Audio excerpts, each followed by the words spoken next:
थोड़ी सी देर देंगे क्या आप लोग मुझे? अगर आप शांत रहेंगे तो।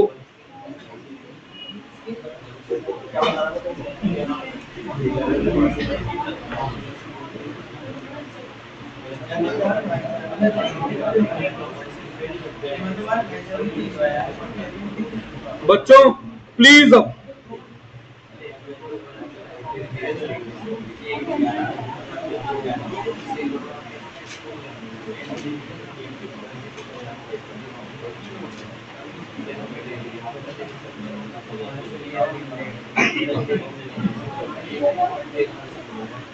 चलिए शुरू करता हूं। बिल्कुल बिगिनिंग से रिवीजन है ना, रिवीजन कह रहा हूं, सॉरी, पहली क्लास। रिवीजन तो भैया एंड में होगा, पहली क्लास शुरू करते हैं। ठीक है बेटा? तो सबसे पहले हमें जो चैप्टर पढ़ना है वो है फंडामेंटल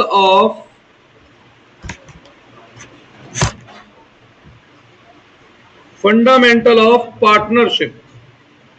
यहां से हमारी 12th की शुरुआत हो रही है।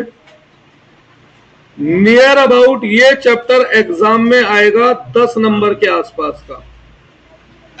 कई बार 4 एमसीक्यू 6 नंबर का क्वेश्चन है और कई बार 6 एमसीक्यू 4 नंबर का क्वेश्चन। सही है, बड़ा चैप्टर है, टाइम लेगा। तो सबसे पहले हम शुरुआत करते हैं, पार्टनरशिप होती क्या है।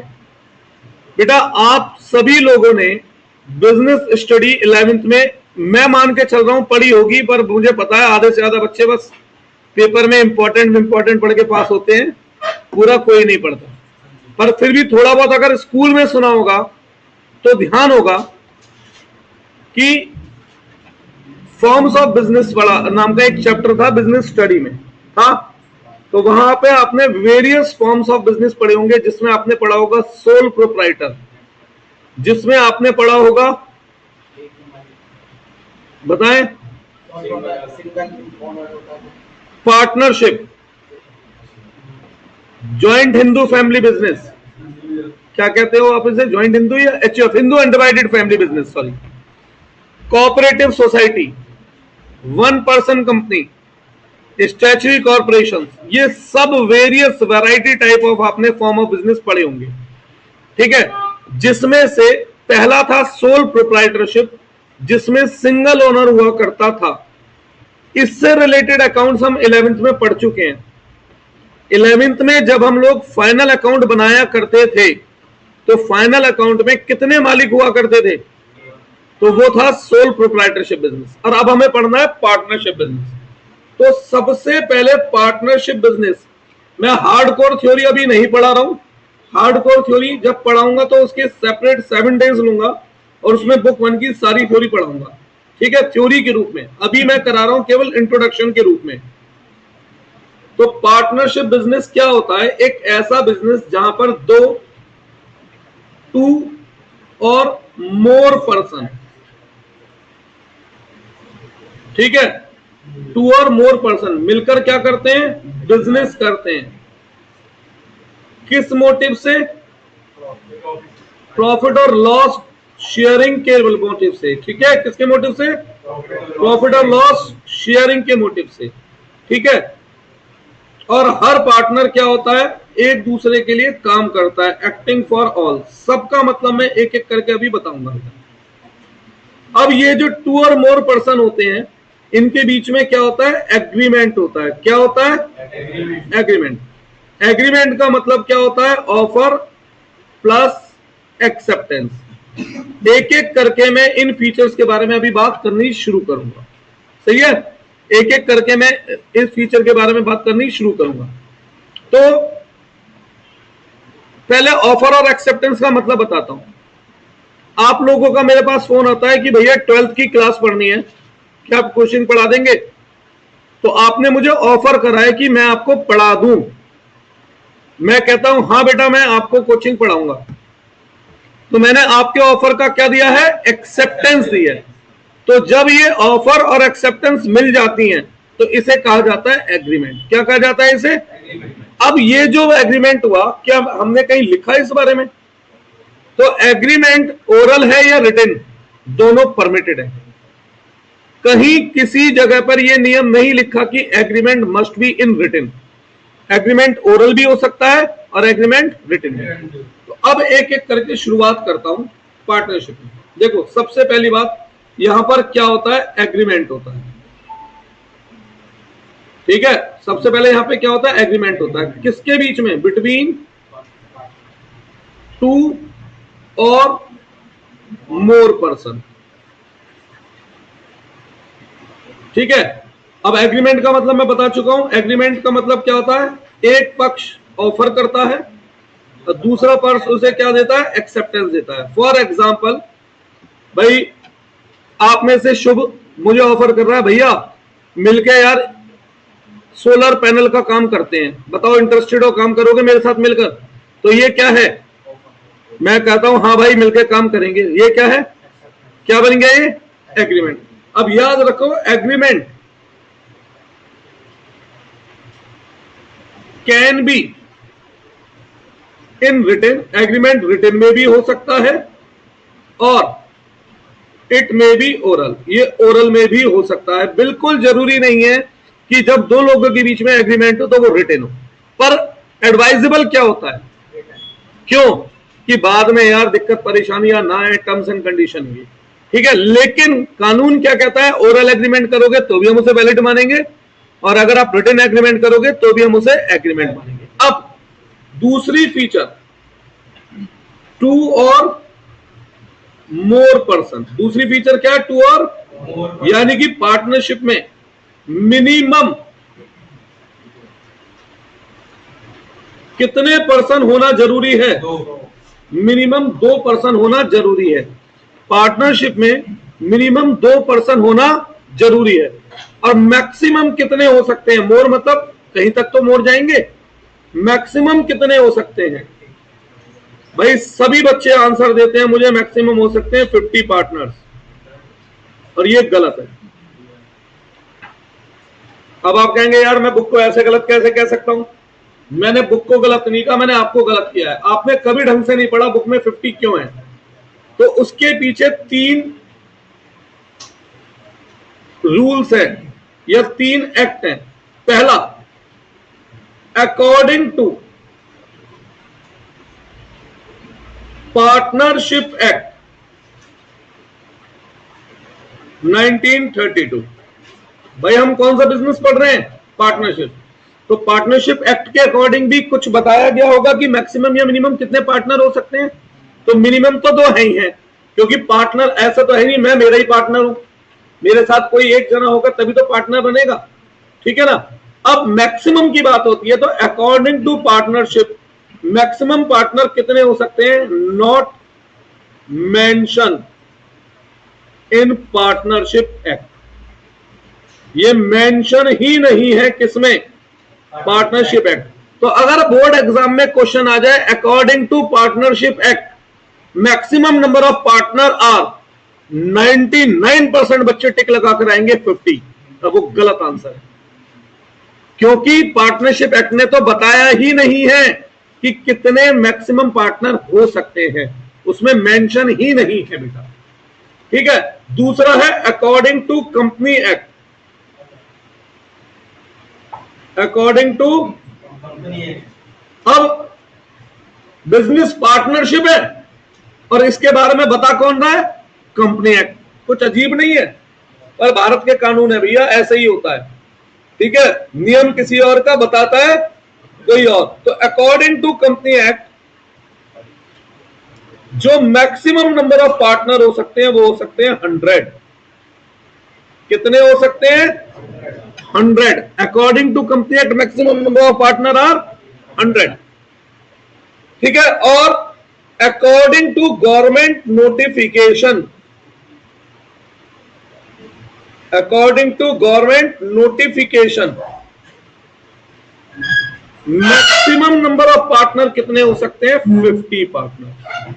अब जब बोर्ड एग्जाम में क्वेश्चन आए maximum number of partner are, तो पूरा पढ़ना किसके अनुसार maximum number.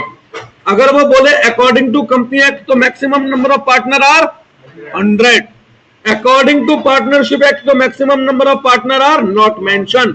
According to government notification maximum number of partner are 50. अब इसमें एक बात ध्यान दो,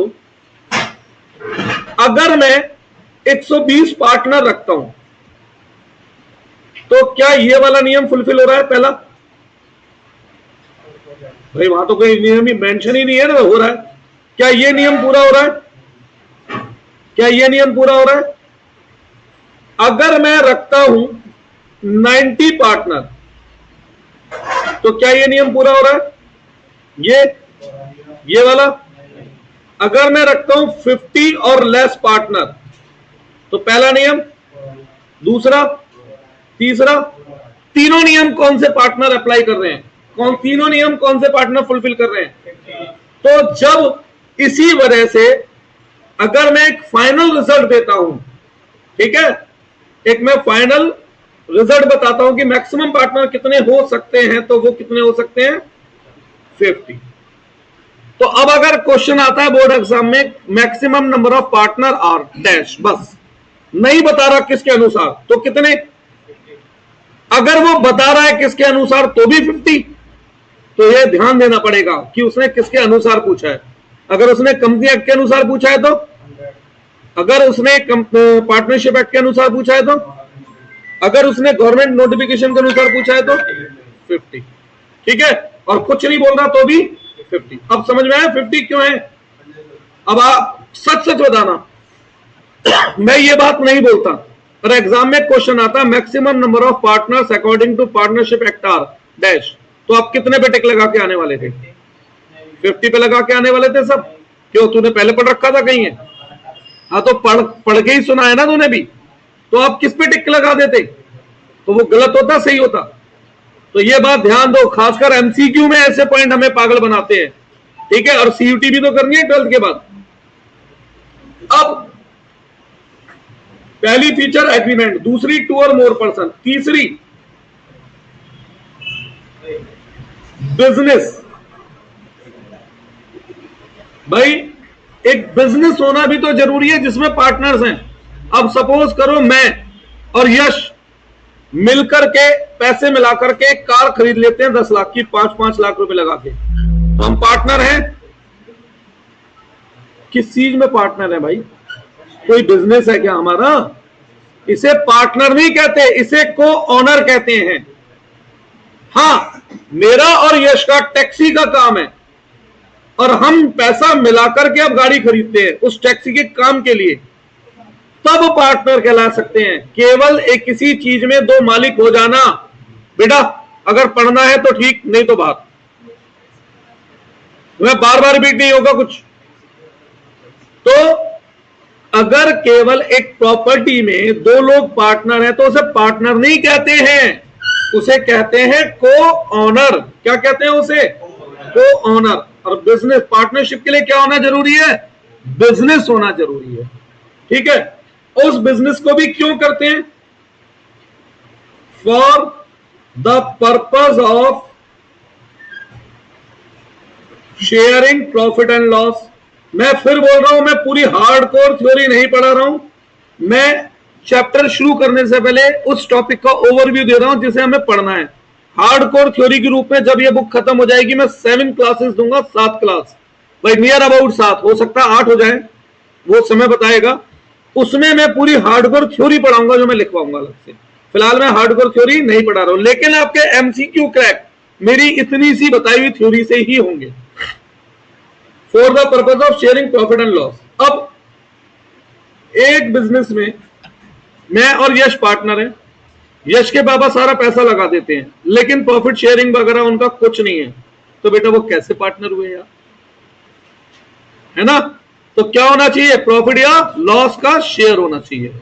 ठीक है, अब सबसे मेन टेस्ट, जो सबसे मेन, जिसे हम ट्रू टेस्ट कहते हैं, पार्टनरशिप बिजनेस है या नहीं है। हो सकता है ऊपर की सारी फीचर्स किसी बिजनेस में हो फिर भी उसे पार्टनरशिप ना कहा जाए। ठीक है, तो जो ट्रू टेस्ट है वो है एजेंसी फंक्शन। क्या है वो? Agency function. अब ये एजेंसी फंक्शन क्या है? एजेंसी फंक्शन का मतलब है यहां पर एक्टिंग फॉर ऑल। एक बार लिखवाता हूं फिर इसका मतलब समझाता हूं। इसका मतलब होता है एवरी पार्टनर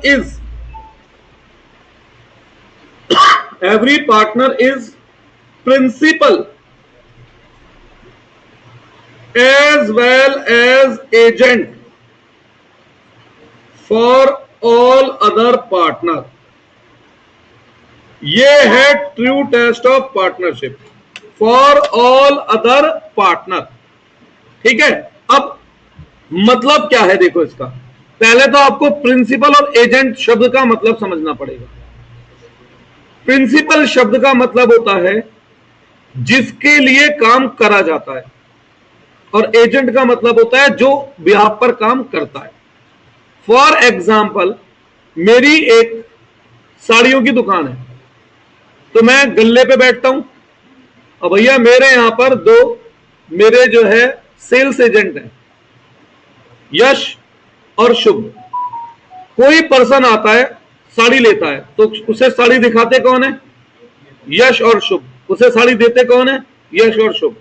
ठीक है, इवन मैं घर बैठा हूं तो पैसा कौन काटता है? यश और शुभ। तो एक्चुअली में साड़ी बेच कौन रहा है? यश और शुभ। पर बेटा माना जाएगा ये साड़ी यश और शुभ नहीं बेच रहे, ये साड़ी मैंने बेची है। ये जस्ट एक्ट कर रहे हैं माई एजेंट के रूप में। किसके रूप में एक्ट कर रहे हैं लोग? मेरे एजेंट के रूप में। तो जो काम इन्होंने करा, एंजल जी यहां सुन लीजिए प्लीज, जो काम इन्होंने करा माना जाएगा वो काम किसने करा? वो काम मैंने करा, प्रिंसिपल ने करा। ठीक है, तो मैं हूं प्रिंसिपल, ये है एजेंट। तो जब कोई काम एजेंट करता है तो माना जाता है वो काम किसने करा है? प्रिंसिपल ने करा है। ठीक है, एक लीग सेट के एग्जांपल देता हूं। भैया एक लड़का है यश, पैसे लेके हड्डियां तोड़ता है, तो मैं इसे पैसे देता हूं कि जा अवनीश की हड्डी तोड़ दे, और मैंने इसे दे दिया 10,000 रुपए। इसने हड्डियां तोड़ दी, पुलिस वाले ने पकड़ लिया, सजा किसे होगी? मुझे या यश को या दोनों को? मेन सजा, ज्यादा सजा किसे होगी? नहीं, मेन सजा, ज्यादा सजा होगी मुझे। क्यों? यश ने तो केवल इलीगल एक्टिविटी को परफॉर्म किया है, पैसे लेके काम करना। उसकी पिटाई कराने की इंटेंशन किसकी थी? तो पिटाई का केस यश पे नहीं चलेगा, वो केस मुझ पे चलेगा, क्योंकि यश यहां पर क्या है? केवल मेरा एजेंट। और जब कोई काम एजेंट करता है माना क्या जाता है? वो काम किसने करा? वो काम प्रिंसिपल ने करा। माना जाता है वो काम किसने करा? तो प्रिंसिपल एजेंट का मतलब क्लियर है। अब एक्टिंग फॉर ऑल कैसे?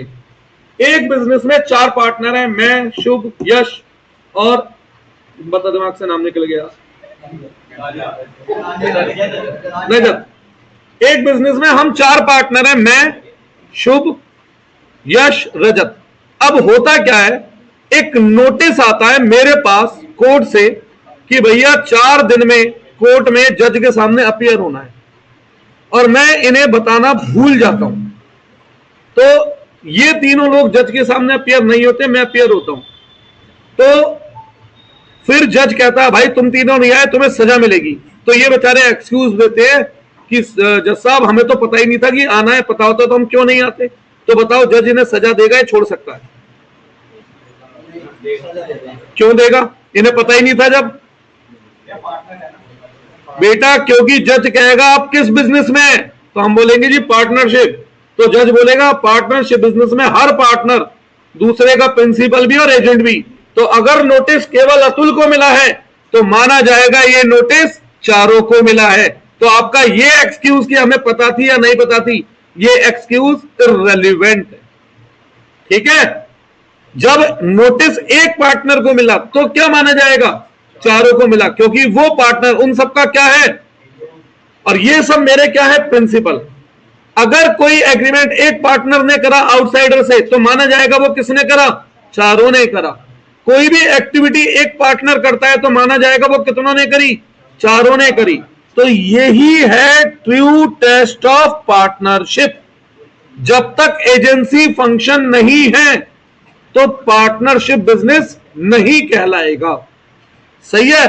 फॉर एग्जाम्पल, कोई कंपनी होती है, कंपनी में 2 से ज्यादा पर्सन होते हैं, एग्रीमेंट भी हुआ होता है जब शेयर होल्डिंग वगैरह खरीदी बेची जाती है, बिजनेस भी होता है, और जो प्रॉफिट होता है वो डिविडेंड के रूप में बढ़ता भी है। ये सारी फीचर पूरी हो रही है ना, तो क्या मैं उसे पार्टनरशिप कह सकता हूं, नहीं। क्यों नहीं कह सकता, क्योंकि वहां पर एजेंसी फंक्शन नहीं है। कंपनी के शेयर होल्डर कंपनी के प्रिंसिपल तो होते हैं पर वो एजेंट नहीं होते। समझ आया। तो जब तक बिजनेस में एजेंसी फंक्शन नहीं है, ऐसे बिजनेस को हम पार्टनरशिप बिजनेस नहीं कह सकते हैं। ऐसे बिजनेस को हम पार्टनरशिप बिजनेस नहीं कह सकते हैं। कुछ पूछना है यहां तक? श्योर। ये ट्रू टेस्ट है। अगर बोर्ड एग्जाम में या सीयूटी में क्वेश्चन आता है what is the main test for partnership business, और ये सारे ऊपर के सारे हैं प्लस ये एजेंसी फंक्शन भी है, तो आपको टिक किस पे करना है, एजेंसी फंक्शन। इसे एजेंसी फंक्शन को बुकों में किस नाम से लिखा गया है, एक्टिंग फॉर ऑल के नाम से। ये वेरी वेरी इंपॉर्टेंट एमसीक्यू बनता है। अगर आप लोग सीए फाउंडेशन वगैरह करेंगे तो वहां जब एमसीक्यू लॉक आएगा तो ये क्वेश्चन आता है, अक्सर आता है। अब यहां तक कोई डाउट है? अब यहां से मैं एक बीच में क्वेश्चन पुट कर रहा हूं, कैन, एक क्वेश्चन बना रहा हूं यहीं से, कैन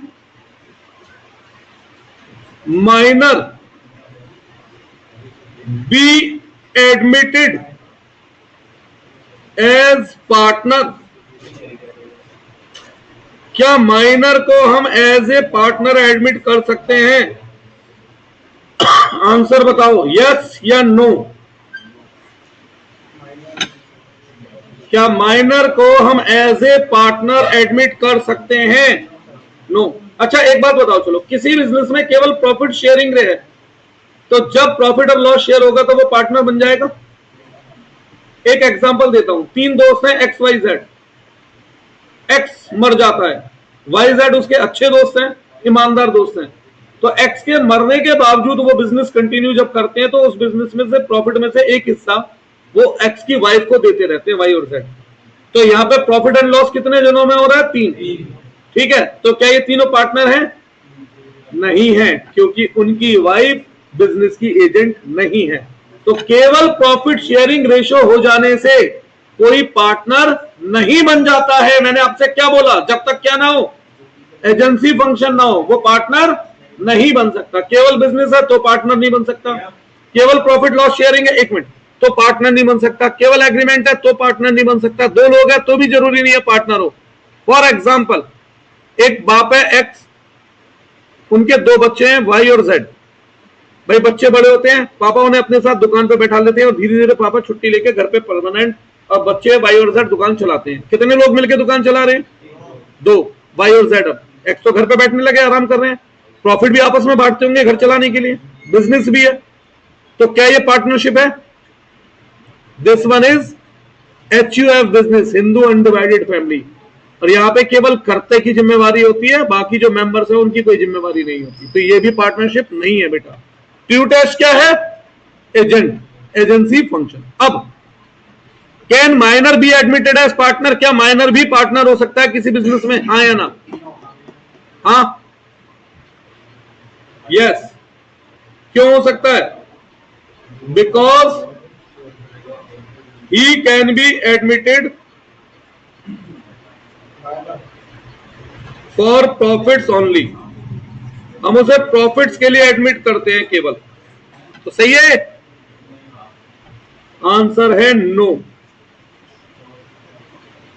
हाउएवर लिखा हूं इससे पहले, हाउएवर मतलब पार्टनर तो नहीं है पर उसे प्रॉफिट में हिस्सा मिल सकता है। और अभी अभी मैंने क्या बताया, प्रॉफिट में हिस्सा मिलना इस बात का सिंबल नहीं है कि आप पार्टनर बन गए हैं। अब रीजन क्या है, वाई, क्यों नहीं हो सकता वो पार्टनर? पार्टनरशिप की सबसे पहली फीचर क्या थी, क्या जरूरी है? सबसे ऊपर एग्रीमेंट जरूरी है, और जो माइनर होता है ना उसके पास कॉन्ट्रेक्चुअल कैपेसिटी नहीं होती है।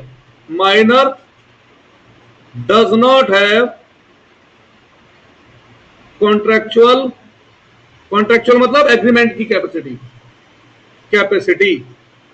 माइनर के पास एग्रीमेंट करने की कैपेसिटी नहीं होती है, और जब तक एग्रीमेंट नहीं होगा वो पार्टनर नहीं बन सकता। तो केवल प्रॉफिट में हिस्सा मिलना पार्टनरशिप नहीं होता है। ये क्वेश्चन इंपॉर्टेंट है, बन सकता है 1 मार्कर में। और मैंने आपसे बोला इस चैप्टर में से 6 1 मार्कर भी आ जाते हैं, ठीक है? 20 में से 6 1 मार्कर एक चैप्टर से। बताओ, आगे बढ़ते हैं। नेक्स्ट, अब एक शब्द है पार्टनरशिप एग्रीमेंट। तो एग्रीमेंट कह रहा हूं, sorry, partnership deed.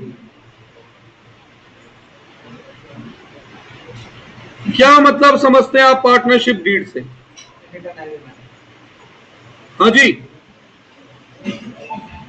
Partnership deed से आप क्या मतलब समझते हैं? Return agreement. पक्की बात, सुनिए, it is a return agreement amongst 2 or more person containing terms and condition of partnership। भाई जब मिलकर काम कर रहे हैं, किस पार्टनर को क्या मिलेगा, कितना मिलेगा, इन टर्म्स एंड कंडीशन को ये क्या करता है, अपने अंदर कंटेन करता है। और क्या जरूरी है डीड के लिए, ये क्या होना चाहिए?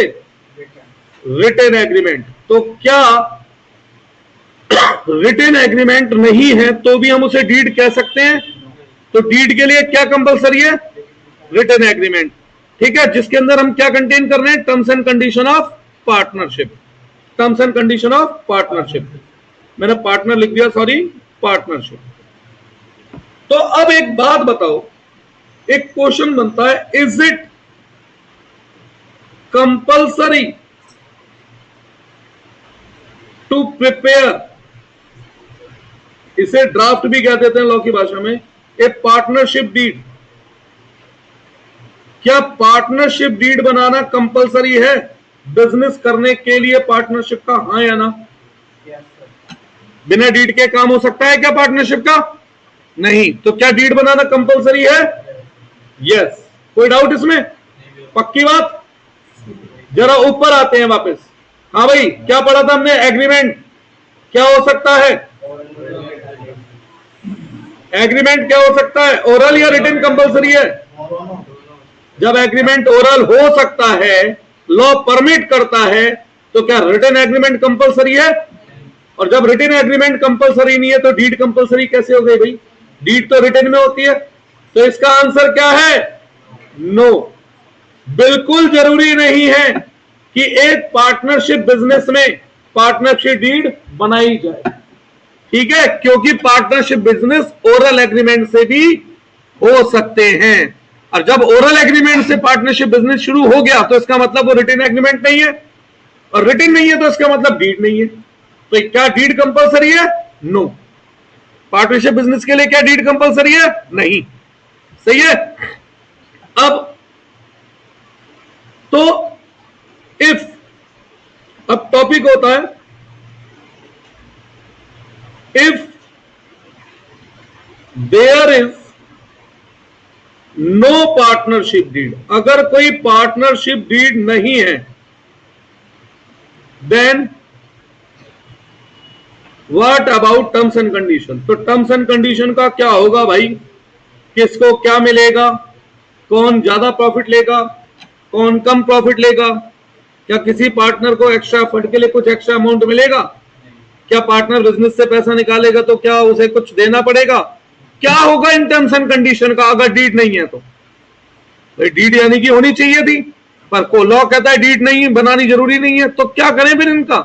एक दूसरे के बाल नोचे, सिर फोड़ लें, लड़ लें?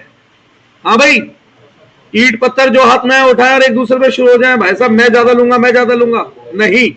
तो अब इस केस में क्या करा जाता है? There are some rule which are to be followed in the absence of partnership deed. अगर आप पार्टनरशिप डीड नहीं बनाते हैं तो हमें कुछ प्रोविजंस, मैंने सरल भाषा के लिए रूल लिख दिया क्योंकि आप कहते हैं प्रोविजन तो उसको कहते हैं लायबिलिटी को, तो भैया अंग्रेजी है, क्या करें, अंग्रेजी का दिक्कत ही है कि एक शब्द के अलग अलग जगह अलग अलग मीनिंग होती है, इसलिए मैंने प्रोविजन वर्ड यूज ना करके क्या वर्ड यूज किया? रूल। तो कुछ प्रोविजंस हैं जो पार्टनरशिप एक्ट में दिए गए हैं कि अगर आप डीड बनाते हो तो फिर तो बात ही खत्म, डीड नहीं भी बनाते तो आपके बीच में डिस्प्यूट ना हो, डिस्प्यूट मींस लड़ाई झगड़ा ना हो, ठीक है, आपके बीच में लड़ाई झगड़ा ना हो, तो कुछ रूल बनाए गए हैं। तो वो रूल क्या है? वो रूल क्या है? तो वो रूल मैं अब लिखना शुरू करता हूं यहां पर बेटा, ठीक है। देखो, लड़ाई की एक एक वजह बताता हूं और उस वजह के बाद उसका रूल लिखता जाता हूं। मैं, शुभ और यश तीन पार्टनर हैं। सबसे ज्यादा पैसे वाला यश, ठीक ठाक पैसे वाला शुभ और सबसे गरीब मैं। तो इस पार्टनरशिप बिजनेस में यश ने लगाए हुए हैं 1 करोड़ रुपए, शुभ ने 50 लाख रुपए और मैंने केवल 5 लाख रुपए। तो सबसे ज्यादा पैसा किसका लगा है? यश का। उससे कम और सबसे कम। तो जब हम बात करते हैं profit and loss sharing ratio की, तो लॉजिकली सबसे ज्यादा प्रॉफिट किसको मिलना चाहिए? क्योंकि उसने बेटा सबसे ज्यादा पैसा लगाया तो सबसे बड़ा रिस्क उसका है। उससे कम प्रॉफिट किसे मिलना चाहिए? और सबसे कम प्रॉफिट मतलब हमें प्रॉफिट किस रेशो में बांटना चाहिए? कैपिटल रेशो में। तो जिसकी जितनी रेशो मतलब कैपिटल, उस रेशो में हमें प्रॉफिट बांटना चाहिए। तो हमें प्रॉफिट कौन से रेशो में बांटना चाहिए? Capital ratio. गलत, इक्वली। ऐसा है बेटा, आज से कई साल पहले जो मैथ्स है ना आपका सब्जेक्ट, उस मैथ्स में एक चैप्टर हुआ करता था पार्टनरशिप। जी, मैथ्स में कभी हुआ करता था 11th 12th की। तो उस पार्टनरशिप चैप्टर में पता है क्या बताया जाता था मैथ्स में? कि जो प्रॉफिट और लॉस है वो कैपिटल रेशियो में बटेगा, और वो एक्ट के बिल्कुल अगेंस्ट था, खिलाफ था, गलत था। या तो भैया डीड कर लो, नहीं लड़ना तो, और डीड नहीं बनाओगे तो जो कानून कहेगा, कानून मतलब जो एक्ट कहेगा मानना पड़ेगा। और एक्ट क्या कहता है? किसने कितना पैसा लगाया हमें मतलब नहीं है, प्रॉफिट लॉस कितना बटेगा? इक्वली। हमने कही थी तुझसे ज्यादा पैसा लगा, क्यों भाई? तेरे पास उस वक्त दिमाग नहीं था, बुद्धि नहीं थी, जो तूने ज्यादा पैसा लगाया। अब लगाया तो भुगत। अभी वापस देने के बारे में बात बाद में करेंगे बच्चे, अभी और भी नहीं हमें। चलो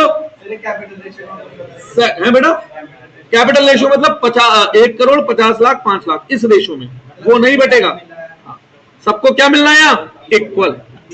बेटा सुन लो यार, मुझे पहली क्लास ये पूरी हो जाएगी आज, तो फिर मैं आपकी बाकी रिकॉर्ड भी कर दूंगा।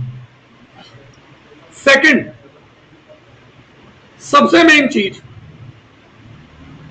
Interest on capital.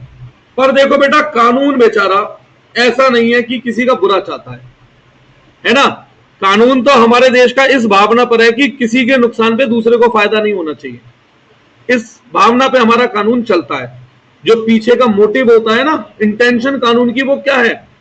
कि एक पर्सन के फायदे के लिए दूसरे को नुकसान नहीं पहुंचाना। ठीक है।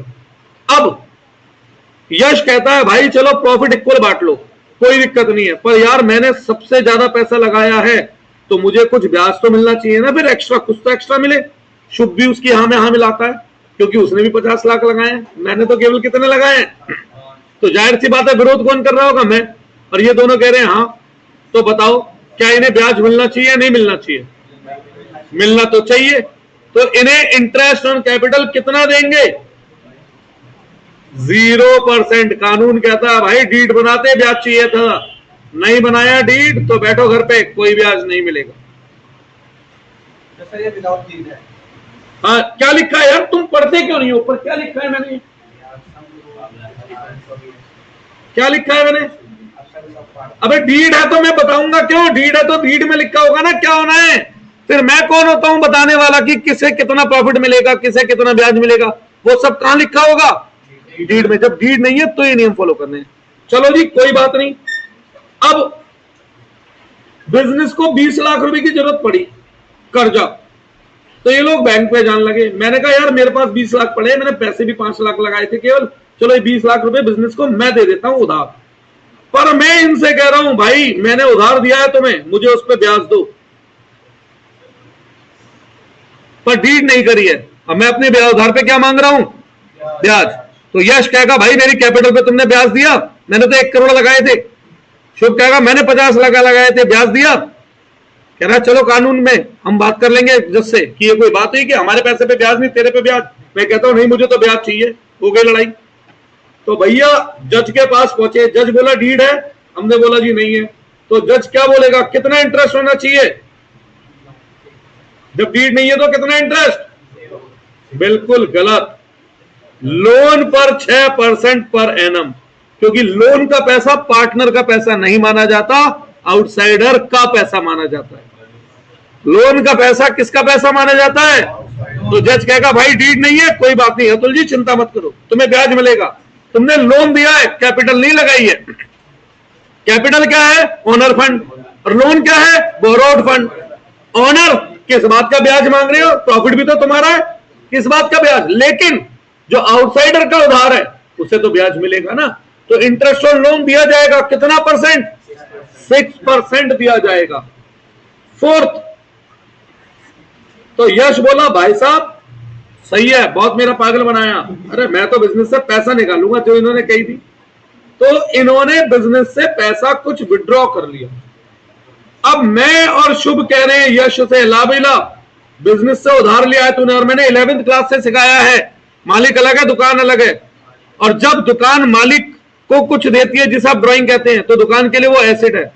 ड्राइंग का मतलब दुकान ने मालिक को उधार दिया, हम ये मानते हैं, यही मानते हैं ना। तो उस पर दुकान ब्याज मांग रही है, इंटरेस्ट ऑन ड्राइंग। तो बताओ कितना इंटरेस्ट ऑन ड्राइंग दिया जाता है अगर डीड नहीं है तो? 6% पर एनम। 50% बच्चे गलती करते हैं। मिल, ये तो पार्टनर्स के बीच की ट्रांजैक्शन है ना, पर लोन आउटसाइडर ट्रांजैक्शन मानी गई थी। सही है? चलो जी, कुछ नहीं मिले, कुछ मिलेगा क्यों? पर ये देने से ही बच गया ना, उसे ब्याज भी तो नहीं देना। अगर इसे ब्याज मिल नहीं रहा तो इसे ब्याज देना भी नहीं है। 5th पॉइंट, सैलरी, कमीशन और any other remuneration. Salary, commission और एनी अदर रेमनरेशन। अब इसका मतलब क्या होता है रेमनरेशन का? सुनो, बिजनेस में सबसे ज्यादा पैसा किसने लगाया? तो सबसे कम। अगर कल बिजनेस डूबता है तो सबसे बड़ा नुकसान किसका? और अगर बिजनेस चलता है तो सबसे ज्यादा फायदा किसका? मेरा। कम पैसे लगा के बराबर प्रॉफिट मिल रहा है भाई। 5 लाख लगा के उतना ही प्रॉफिट कमा रहा हूं जितना यश 1 करोड़ रुपए लगा के कमा रहा है। बट बिजनेस डूबता है तो सबसे ज्यादा रिस्क किसका? तो भैया सबसे ज्यादा बिजनेस की चिंता कौन करेगा? यश। अब बेचारा यश, क्योंकि 1 करोड़ रुपए लगाया है, अब मैंने केवल 5 लाख रुपए। अब दुकान खुलती है सुबह 9 बजे, यश बेचारा सुबह 7 बजे पहुंच जाता है, झाड़ू पोछा सब खुद करता है। क्यों? पैसा इसका लगाया भाई, डर है ग्राहक नहीं आया तो दुकान में पूजा भी ये करता है, सारा सामान तरीके से लगाता है। फिर कम पैसा किसका लगा है? शुभ भाव जी का चिंता तो उन्हें भी है थोड़ी बहुत, वो भी आ जाते हैं टाइमली, वो 10 बजे पहुंच जाते हैं, पर थोड़ी चिंता है उनकी इनके मुकाबले कि भाई दुकान में जब ग्राहक आना शुरू हो मैं वहां मौजूद होना चाहिए, मुझे पता होना चाहिए क्या आ रहा है, क्या जा रहा है, क्या चल रहा है। और भाई साहब सबसे कम पैसा किसने लगाया, मैं आराम से जाता हूं शाम को 6-7 बजे, 1 घंटा बैठ के उठ के घर वापस। तो बताओ इस बिजनेस के लिए सबसे ज्यादा मेहनत कौन कर रहा है बेचारा, रात को फिर बढ़ा के भी बेचारा यश ही आता है, क्यों, पैसा इसका लगा है, रिस्क इसका। तो यश कहता है कमीनों, निकम्मो, अरे भैया गाली तो चलती है दोस्तों, हरामियों, मुझसे पैसे लगवा लिए, कोई मुझे तुम ब्याज नहीं दे रहे, प्रॉफिट में कुछ फालतू नहीं दे रहे, सुबह 7 बजे से लेकर रात के 9 बजे तक गधों की तरह मैं काम करता हूं, अरे भैया मुझे कुछ तो एक्स्ट्रा दो यार, कुछ तो शर्म कर लो, कुछ कमीशन ही दे दो या सैलरी दे दो। तो वैसे इसकी डिमांड जायज है ना जायज है, जायज है, पर कानून पता है क्या कहता है कि कानून लॉजिक से नहीं चलता, कानून लॉ से चलता है। अब कायदे में एक बच्चा स्कूटी चला रहा है, कहीं टक्कर मार दे सामने, तो सजा बच्चे को होनी चाहिए माँ बाप को, कायदा क्या है, टक्कर माँ बाप ने मारी, लॉजिक तो कहता है जिसने गलती किया उसे सजा होनी चाहिए, पर कानून कहता है नहीं, स्कूटी माँ बाप ने दिया, माँ बाप जेल जाएंगे। तो भैया जहां लॉ होता है ना वह लॉजिक नहीं, और लॉ क्या कहता है, डीड है नहीं बनाई ना तो भुगतो, कोई सैलरी कमीशन एक्स्ट्रा कुछ नहीं मिलेगा। These are the rules which to be followed in the absence of partnership deed. Actually में रूल नहीं होते, इन्हें प्रोविजन कहा जाता है। क्या कहा जाता है, पर मैंने सरल भाषा बनाने के लिए वर्ड क्या यूज किया है, रूल। इनके बेस पर 1 मार्कर एमसीक्यू मस्ट आएगा, ठीक है, इनके बेस पर 1 मार्कर एमसीक्यू मस्ट आएगा। अच्छा एक बात और बताना चाहता हूं, सम other important point to be mind, कुछ अदर इंपॉर्टेंट पॉइंट जो हमें दिमाग में रखने हैं वो क्या है। पहला, liability of partners in partnership business is unlimited. अब ये अनलिमिटेड लायबिलिटी का मतलब क्या है, देखो बेटा, जब मैं आपको 11th में पढ़ाता था तो मेरा फर्स्ट कॉन्सेप्ट क्या होता था, सेपरेट लीगल एंटिटी, सही है, यही पढ़ाता था ना, बिजनेस अलग दुकान अलग, बिल्कुल गलत। मैं सेपरेट लीगल एंटिटी नहीं बोलता था, मैं सेपरेट बिजनेस एंटिटी बोलता था। मैं अक्सर सेपरेट लीगल वर्ड लिखकर लीगल शब्द को काटता था और फिर मैं लिखता था बिजनेस एंटिटी। लीगल वर्ड होता है कानून की निगाह में, और बिजनेस एंटिटी मतलब अकाउंटेंट की निगाह में। तो कानून की निगाह में हर बिजनेस और मालिक अलग नहीं होते। कानून की निगाह में कुछ ऐसे बिजनेस होते हैं जहां पर बिजनेस और मालिक को एक माना जाता है, और कानून की निगाह में कुछ ऐसे बिजनेस भी होते हैं जहां मालिक और दुकान को अलग माना जाता है। तो जैसे सोल प्रोप्राइटरशिप बिजनेस, कानून की निगाह में इसकी सेपरेट लीगल एंटिटी नहीं होती है। कानून की निगाह में, जज की निगाह में दुकान और दुकानदार एक ही इंसान माने जाएंगे। पार्टनरशिप बिजनेस, जज की निगाह में दुकान और मालिक पार्टनर्स एक ही इंसान माने जाएंगे। जॉइंट स्टॉक कंपनी, जज की निगाह में मालिक अलग माने जाएंगे, दुकान अलग मानी जाएगी। लीगल एंटिटी की बात करूं तो पार्टनरशिप बिजनेस में सेपरेट लीगल एंटिटी नहीं होती है, ठीक है, क्यों, because there is no separate, legal लिख रहा हूं, बिजनेस नहीं लिख रहा हूं, there is no separate legal entity. Partnership business में, पार्टनरशिप बिजनेस की सेपरेट लीगल एंटिटी, कानून की निगाह में जज और मालिक क्या है, एक। अब इसका मतलब क्या है, भाई मैं, शुभ और यश पार्टनर है, अच्छी बात है, यश करोड़पति है, शुभ भी करोड़पति है, यश अरबपति, शुभ करोड़पति, और भैया मैं हजारपति, मतलब गरीब आदमी। बिजनेस में 1 करोड़ लगाया, 50 लाख लगाया, मैंने 5 लाख लगाया, चलो जी, कल बिजनेस में ह्यूज लॉस हो जाता है, करीबन 2.5 करोड़ का नुकसान। तो इस नुकसान को पूरा करने के लिए अब हम बिजनेस की संपत्ति बेचने जा रहे हैं। तो बिजनेस की जो संपत्ति बिकी ना, वो मात्र बिकी 1,20,00,000 की, और नुकसान कितना है? तो अभी कितनी भरपाई और करनी है? 1,30,00,000 की। तो ये 1,30,00,000 रुपए घर से पार्टनर लाके देंगे, चाहे घर बेचना पड़े। अब ये पैसा कौन लाएगा घर से? जिस पे हो। भाई मेरे पे है ही 10,000, तो मैं मैक्सिमम 10,000 ही दूंगा। शुभ पे है ही 5 लाख, तो शुभ केवल कितने देगा? 5 लाख। और भैया ये अरबपति आदमी है, इनके पास 3-4 कोठियां हैं, तो ये अपनी कोई कोठी बेचेंगे और उसकी पेमेंट करेंगे। मतलब पार्टनरशिप बिजनेस में अगर नुकसान होता है, पार्टनर्स को अपनी प्राइवेट एसेट्स को बेच करके भी बिजनेस का उधार चुकाना पड़ेगा। दूसरी बात, इन पार्टनरशिप बिजनेस, यार एक तो यहाँ रोज के ड्रामे हैं सड़कों पे, वो जगह बहुत अच्छी थी।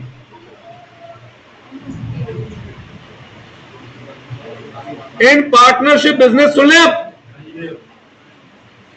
Decisions are not taken by voting.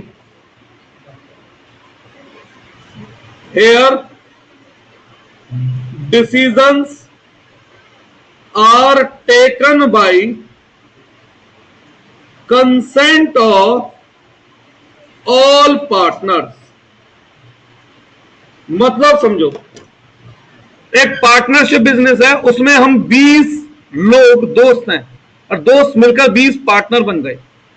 कितने? 20। अब हम सबका एक कॉमन फ्रेंड है जो इस बिजनेस में नहीं है, भैया तुषार अरोड़ा। ठीक है, तुषार अरोड़ा हमारा कॉमन फ्रेंड है, बिजनेस में नहीं है। अब 19 पार्टनर कहते हैं तुषार को भी बिजनेस में पार्टनर बना लो। कितने? 19। 95% पार्टनर कहते हैं। एक अकेला पार्टनर मैं कहता हूं नहीं भाई, तुषार बिजनेस में एडमिट नहीं होगा। तो अब आप बताओ, 19 लोग एक काम को चाहते हैं और एक अकेला मना कर रहा है, तो वो काम होगा? नहीं होगा। क्यों? देश में केवल 55% लोग मोदी जी को चाहते हैं, 45 नहीं चाहते, तो मोदी जी पीएम बनते हैं नहीं बनते? फिर यहां तो 95% लोग तुषार को चाहते हैं, एक बस 5% मना कर रहे हैं, तो बनेगा नहीं बनेगा? नहीं बनेगा। क्यों? क्योंकि भैया पार्टनरशिप में वोटिंग नहीं हो रही है। जब वोटिंग होती है तब बात आती है 51% वोट की। पार्टनरशिप में एब्सोल्यूट डिसीजन होता है। एब्सोल्यूट डिसीजन मतलब with consent of all partner. अगर एक पार्टनर ने भी मना करा तो डिसीजन नहीं लिया जा सकता। ठीक है, चलो ये तो कुछ मैंने थ्योरी बताई। अब न्यूमेरिकल पे बढ़ते हैं। ठीक है, अब हम बढ़ते हैं किस पे? न्यूमेरिकल पे। तो सबसे पहले सुनिए, अगर मैं बात करता हूं थोड़ा सा न्यूमेरिकल कॉन्सेप्ट शुरू करने की, यार मेरी भी बात सुन लो बेटा। देखो, जब एक बिजनेस का फाइनेंशियल स्टेटमेंट बनती है तो उस बिजनेस में क्या बनता है? सबसे पहले ट्रेडिंग अकाउंट से क्या निकल कर आता है? Gross profit. फिर इसके बाद क्या बनता है बेटा? यहीं से मेन न्यूमेरिकल शुरू है। ये लाइन छोड़ दोगे ना जो मैं समझाने जा रहा हूं अब, तो कुछ समझ नहीं आएगा, कुछ पढ़ लेना पड़ेगा। Profit and loss account. ठीक है, तो ये ग्रॉस प्रॉफिट पहले कहां जाता है? बाई में। फिर यहां से जो रिजल्ट निकल कर आता है उसे आप क्या कहते हैं? Net profit. फिर उसके बाद आप क्या बनाते थे? Balance sheet. उस बैलेंस शीट में पहले से क्या गिवन होती थी? कैपिटल। और उस कैपिटल में आके आप ये नेट प्रॉफिट क्या कर देते थे? ऐड। ऐसा ही करते थे आप फाइनल अकाउंट में? कुछ और करते थे बेटा? ऐसा क्यों करते थे? सारा प्रॉफिट एक साथ क्यों ऐड कर देते थे? क्योंकि एक अकेला मालिक था, तो सारा प्रॉफिट इसी को मिलना है। इंटरेस्ट दो मत दो, सैलरी दो मत दो, सारा प्रॉफिट एक के हाथ में ही जाना है ना, तो कोई फर्क पड़ता है? नहीं। तो ये था बेटा final account of sole proprietor. ये फाइनल अकाउंट किसका था? सोल प्रोप्राइटरशिप का। अब मैं बात करता हूं पार्टनरशिप बिजनेस की। अब मैं बात करता हूं किसकी? पार्टनरशिप बिजनेस की। तो देखो, जब मैं पार्टनरशिप बिजनेस की बात करूं तो सेम फाइनल अकाउंट का मतलब होता है सबसे पहले क्या बनेगा? ट्रेडिंग अकाउंट बनेगा। क्या बनेगा? Trading account. ट्रेडिंग अकाउंट से क्या निकल कर आएगा? ग्रॉस प्रॉफिट निकल कर आएगा। तो ये तो सोल प्रोप्राइटर में भी बनता था, तो डिफरेंस क्या है? कुछ नहीं है। फिर इसके बाद बनेगा प्रॉफिट एंड लॉस अकाउंट। क्या बनेगा? Profit and loss account. तो ये ग्रॉस प्रॉफिट 2 से कहां ट्रांसफर हो जाएगा? प्रॉफिट एंड लॉस के बाई में।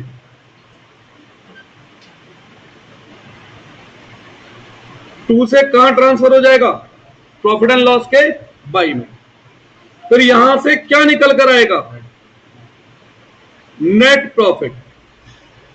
अब ये नेट प्रॉफिट किसे मिलेगा? मालिक को। कहां पर? बैलेंस शीट में। और एक समस्या आ गई भाई मेरे सामने, पता है क्या? सोल प्रोप्राइटर में कितने मालिक थे और यहां कितने हैं? 2, 4, 6, 10, 20 टिल 50 तक हो सकते हैं। तो ये प्रॉफिट में डायरेक्ट कैसे कैपिटल में जोड़ दूं? पहले तो इसको क्या होना चाहिए? इसका बंटवारा होना चाहिए। क्या होना चाहिए? इसका बंटवारा होना चाहिए। और इस प्रॉफिट के बंटवारे के लिए यहां पर बीच में एक नया अकाउंट बनता है जिसे हम कहते हैं profit and loss appropriation account. क्या देते हैं इसे नाम? Profit and loss appropriation account. तो बैलेंस शीट और P&L अकाउंट के बीच में, और उसके बाद ये प्रॉफिट बट के पहले कहां ट्रांसफर होगा? कैपिटल अकाउंट में। उसके बाद नहीं सुनना तो मैं दोबारा कुछ भी नहीं बताऊंगा, बस याद रखना। उसके बाद कहीं जाकर के ये कैपिटल यहां जाएंगी। तो हमारे को 12th में फाइनल अकाउंट नहीं सीखना, हमें नहीं सीखने trading account, P&L balance sheet. यहां हमें सीखना है मेनली इस चैप्टर में ये दो हिस्से। हाँ जी, P&L अप्रोप्रिएशन और कैपिटल अकाउंट कि इस प्रॉफिट का बंटवारा कैसे करें। अच्छा, लॉस के केस में प्रॉफिट बांटो ना बांटो ये आपके ऊपर छोड़ दिया। लॉस बांटो ना बांटो, सीधा कैपिटल में ले जाओ बांट के, क्योंकि लॉस के केस में कोई अप्रोप्रिएशन नहीं होता। अब देखो इसमें होता क्या है, सुनो। ये नेट प्रॉफिट P&L से कहां ट्रांसफर होकर आता है? P&L अप्रोप्रिएशन में ट्रांसफर होकर आता है। कहां से? नेट प्रॉफिट से। इसके बाद फिर इसमें से अगर पार्टनर को कुछ इंटरेस्ट ऑन कैपिटल देना है तो पहले वो देंगे। अब आप कहेंगे वो तो नील थी। अरे भैया, वो नील तब थी जब डीड नहीं थी। डीड में लिखा है तो देना पड़ेगा। इसमें से अगर किसी पार्टनर को कोई सैलरी वगैरह देनी है तो वो देंगे। इसमें से अगर किसी पार्टनर को कोई कमीशन देना है पहले वो देंगे। इसमें से अगर कुछ प्रॉफिट का हिस्सा रिजर्व में बचा के रखना है भविष्य के लिए तो रिजर्व बचाएंगे। अब बचा हुआ प्रॉफिट पार्टनर्स में बांट दिया जाएगा। बचा हुआ प्रॉफिट क्या कर दिया जाएगा? डिस्ट्रीब्यूट कर दिया जाएगा। अच्छा, अगर पार्टनर से कोई इंटरेस्ट ऑन ड्राइंग लेनी है तो वो हम यहां से लेंगे। पार्टनर से कोई इंटरेस्ट ऑन ड्राइंग लेनी है तो वो यहां से लेंगे। इसके बाद हाँ, नेट प्रॉफिट में आके जुड़ेगा। वो नेट प्रॉफिट में आके जुड़ेगा।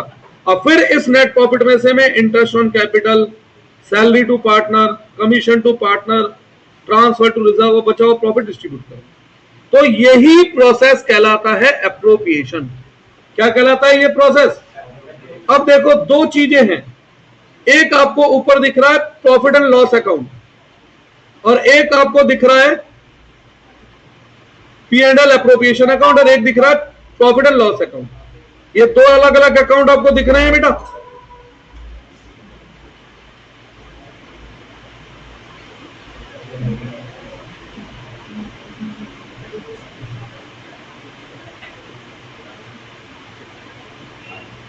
हाँ जी, दिख रहे हैं दो अलग अलग।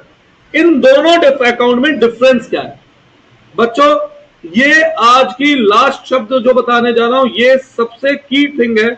इसे नहीं सुना तो ये चैप्टर आपने खराब कर लिया। यहां पर जो चीजें बेटा लिखी जाती हैं उन्हें हम कहते हैं चार्ज अगेंस्ट प्रॉफिट। क्या कहते हैं इन्हें हम? Charge against profit. Charge against profit. और जो चीजें मैं यहां लिख रहा हूं इन्हें हम कहते हैं एप्रोप्रिएशन ऑफ प्रॉफिट। क्या बोलते हैं? अब देखो बेटा, चार्ज अगेंस्ट प्रॉफिट और एप्रोप्रिएशन ऑफ प्रॉफिट में किस बात का डिफरेंस होता है।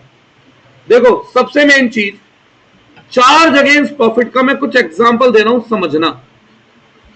मैंने बैंक से लोन लिया है, उस पर 2 लाख रुपए का ब्याज है। तो अगर मुझे इस साल प्रॉफिट होता है तो क्या मैं ब्याज दूंगा? लॉस होता है तो तब भी दूंगा। वर्कर मेरे यहां नौकरी करते हैं, दुकान में प्रॉफिट होता है तो क्या तनख्वाह दूंगा? लॉस होगा तो तब भी दूंगा। बिजली का बिल प्रॉफिट होता है तो दूंगा, या लॉस है तब, या कभी भी दूंगा? देना ही देना है। मतलब तो कोई भी ऐसी चीज जो प्रॉफिट के ऊपर डिपेंडेंट नहीं है, दैट मींस प्रॉफिट है या लॉस, देना ही देना है, तो उन्हें हम कहते हैं चार्ज अगेंस्ट प्रॉफिट। क्या बोलते हैं उन्हें हम? Charge against profit. तो जितने चार्ज अगेंस्ट प्रॉफिट है वो सब किस में आते हैं? P&L अकाउंट में। जितने चार्ज अगेंस्ट प्रॉफिट है वो सब किस में आते हैं?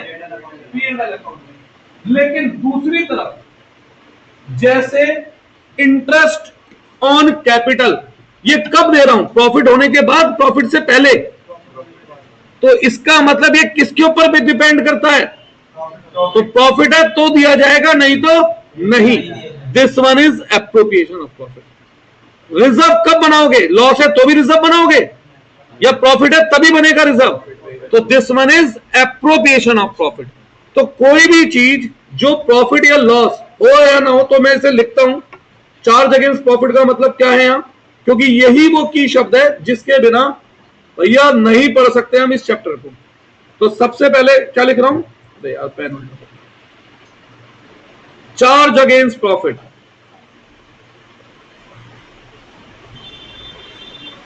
तो चार्ज अगेंस्ट प्रॉफिट में क्या आता है? चार्ज अगेंस्ट प्रॉफिट में आते हैं वो एक्सपेंस जो देने ही देने हैं, चाहे प्रॉफिट हो या लॉस हो। जो देने ही देने हैं, चाहे प्रॉफिट हो या लॉस, दैट इज, ये प्रॉफिट के ऊपर डिपेंड नहीं करते। ये प्रॉफिट के ऊपर डिपेंड नहीं करते। तो इन्हें हम कहां दिखाते हैं? P&L अकाउंट में दिखाते हैं। ठीक है। अब दूसरा, एप्रोप्रिएशन ऑफ प्रॉफिट। एप्रोप्रिएशन का मतलब होता है बंटवारा। तो एप्रोप्रिएशन ऑफ प्रॉफिट मतलब प्रॉफिट का बंटवारा। क्या मतलब है इसका हिंदी में? अरे तो जब प्रॉफिट ही नहीं होगा तो बंटवारा कैसे कर दोगे भाई? है ना? तो दैट इज, ये वो डिस्ट्रीब्यूशन है। मैं इन्हें एक्सपेंस ना कह के डिस्ट्रीब्यूशन कह रहा हूं। क्या कह रहा हूं? ये वो डिस्ट्रीब्यूशन है जो प्रॉफिट पर डिपेंड करते हैं।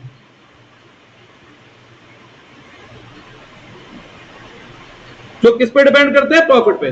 दैट इज, अगर प्रॉफिट है तो देने हैं, प्रॉफिट नहीं है तो नहीं देने। अब ऐसी सिचुएशन भी तो आ सकती है, प्रॉफिट कम है तो जितना प्रॉफिट है मैक्सिमम उतना डिस्ट्रीब्यूट कर सकता हूं, उससे ज्यादा नहीं कर सकता। तो जितना प्रॉफिट है मैक्सिमम उतना डिस्ट्रीब्यूट करा जा सकता है। ठीक है बेटा? तो भैया अगर लॉस है तो क्या इंटरेस्ट ऑन कैपिटल देना है? नहीं। Salary to partner? नहीं। अब यहां पर भी हमें पता कैसे लगे एप्रोप्रिएशन क्या है? अरे मैंने लिख तो दिया ऊपर, यही चीज एप्रोप्रिएशन है। तो बस ध्यान से सुनो, एप्रोप्रिएशन में क्या क्या आता है, इसके अलावा जो भी खर्चा दिखे वो सब क्या है? चार्ज। तो एप्रोप्रिएशन में क्या क्या आता है? तो देखो एप्रोप्रिएशन में आते हैं ये 4 चीजें। पहली, इंटरेस्ट ऑन कैपिटल। प्रॉफिट है तो दो, नहीं तो मत दो। Salary to partner. प्रॉफिट है तो दो, नहीं तो देने से मना कर दो। Commission to partner.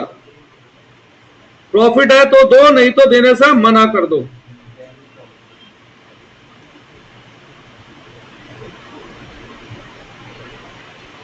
Transfer to reserve. Profit है तो रिजर्व में ट्रांसफर कर दो, नहीं तो मना कर दो।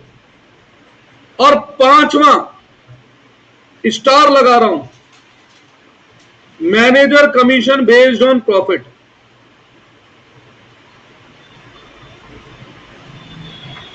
अब देखो बेटा, मैनेजर को प्रॉफिट पे कमीशन देना है। 11th में क्वेश्चन था मैनेजर कमीशन, तो 2 क्वेश्चन करे थे हमने। एक में लॉस आया था, तो क्या हमने मैनेजर को कमीशन दिया था तब? नहीं। प्रॉफिट आया था तो दिया था। तो मैनेजर कमीशन आपके हिसाब से चार्ज है या एप्रोप्रिएशन है? किसके ऊपर बेस्ड है? अब स्टार क्यों लगा रहा हूं मैं? है तो एप्रोप्रिएशन, है तो। पर समस्या क्या है? पर इसे दिखाना कहां पर है? पर शो करना है P&L अकाउंट में। यार ये बड़ी समस्या है। मतलब एप्रोप्रिएशन होते हुए मैं इसे किसमें शो नहीं करूंगा? P&L एप्रोप्रिएशन में शो नहीं करूंगा। किसमें शो करूंगा? जबकि है ये एप्रोप्रिएशन, बट इसे ट्रीट किसकी तरह कर रहा हूं मैं? चार्ज की तरह। ठीक है, तो मैक्सिमम ये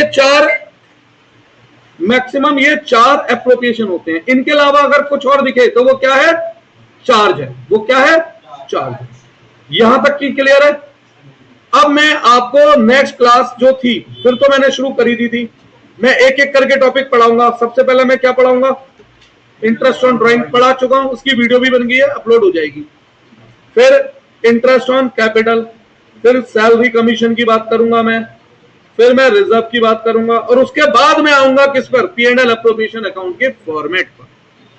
ठीक है बेटा? श्योर? तो मेरी आप बच्चों की पहली क्लास छूट रही थी, वो मैंने आपको कवर करा दिया।